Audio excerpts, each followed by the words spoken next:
Hello everyone, welcome back to my channel. It's Bonnie here.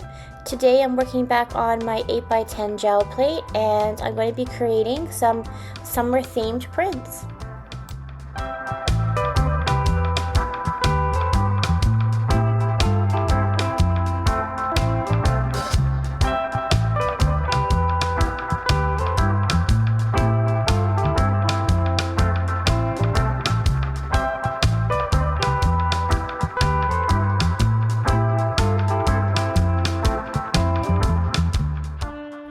For my first print, I'm using a thin layer of phthalo blue.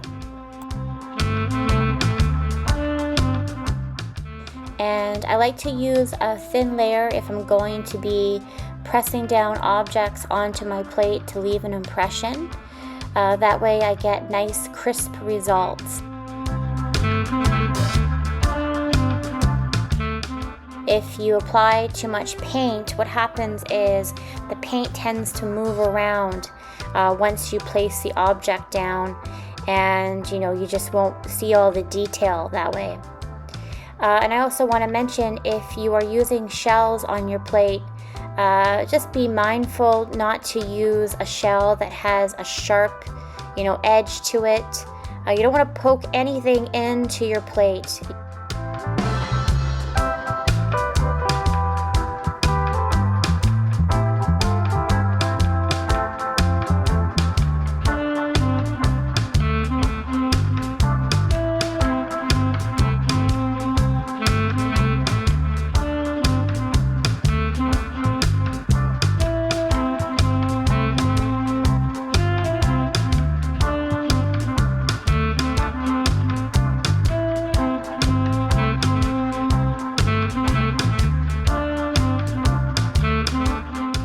Here I'm using some plastic pendants. They have texture to them, so they leave a nice impression.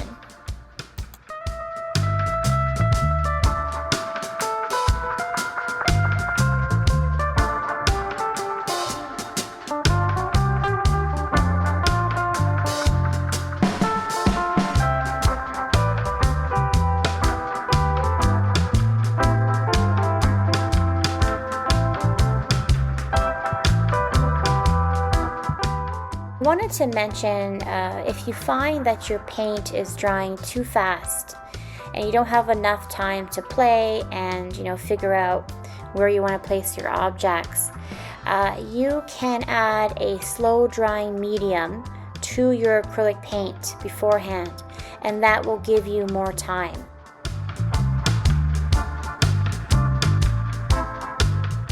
Okay, so here I'm just using the largest side of my dotting tool to add some dots to my plate.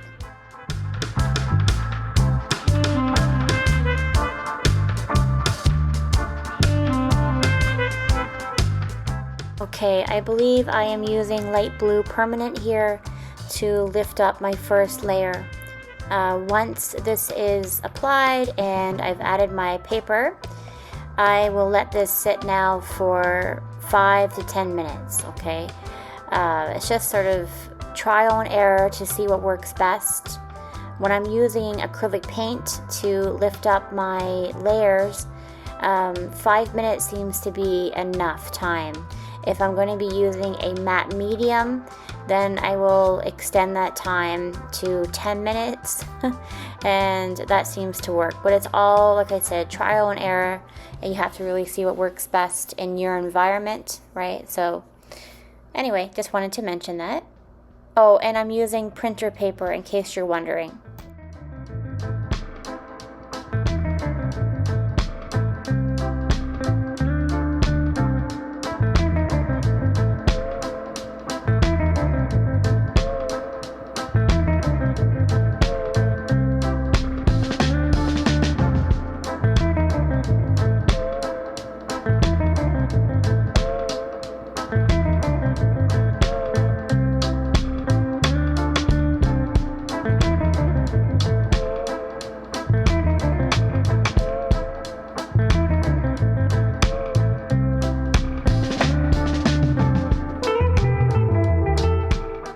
Okay, so for my second print, I am attempting to make a beach scene So I'm back in using my phthalo blue, and I have my wave stencil here.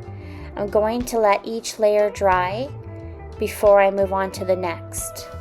Okay, and I sometimes use my blow dryer on a cool setting. It's very important not to use any heat on your gel plate.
And you might be wondering why I'm adding the sea foam first before adding the sand.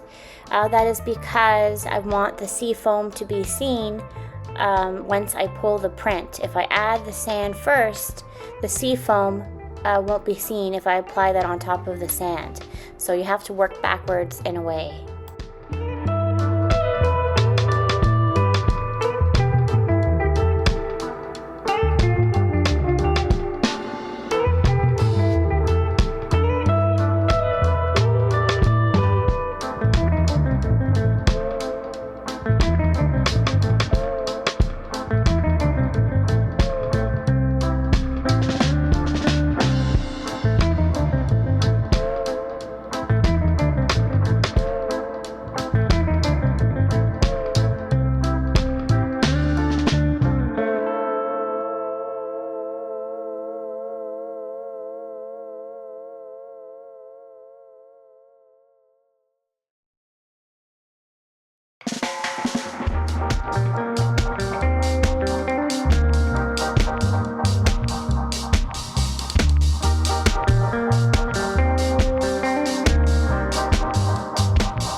Okay, and this time I'm using my matte medium to pull this layer.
So here I'm using turquoise for my third print, and I love mixing turquoise and copper together. It's my favorite color combo. So I'll be using copper to pull this print next. Here I have some faux fishnet, just decorative stuff, that I'm using to imprint. And I'm going to be using some seashells again.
Okay, here I'm going back in with my phthalo blue and adding some white. I'm just mixing it on the plate.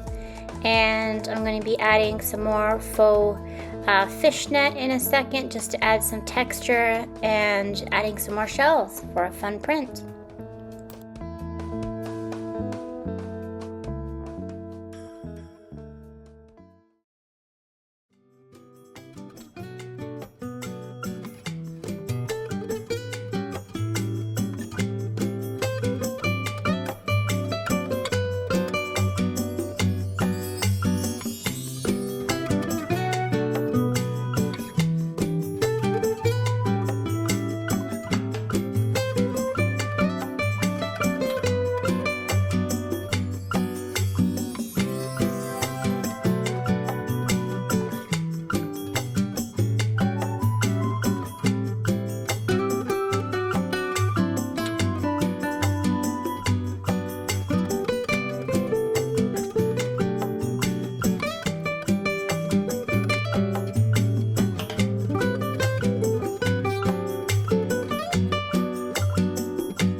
So for the next two prints, I'm using some masks that I cut out.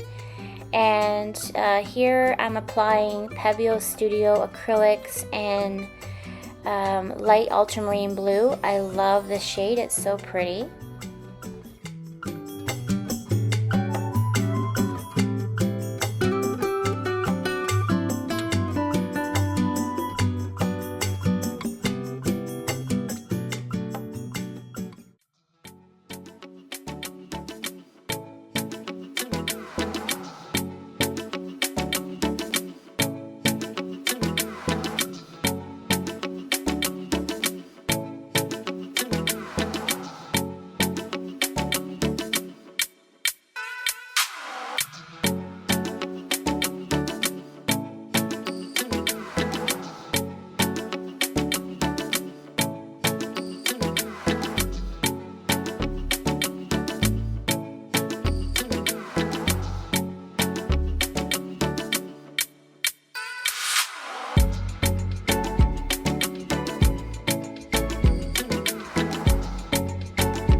I'm using a straw that I no longer use to make circles.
I thought it would be fun to use some neon paints, so I'm using Liquitex fluorescent pink and also fluorescent orange for a change.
so for my last and final print, I am applying a layer of Mars Black, and I'm going to be using my Seashells again, and I'm going to be using my neon paints for a pop of color. I think this is actually one of my favorite ones that I've done.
Okay, so this is my last print, so I hope you guys enjoyed the video, and if you did, if you could give me a thumbs up, that would be greatly appreciated, and I will hopefully see you on my next video. Bye everyone, take care.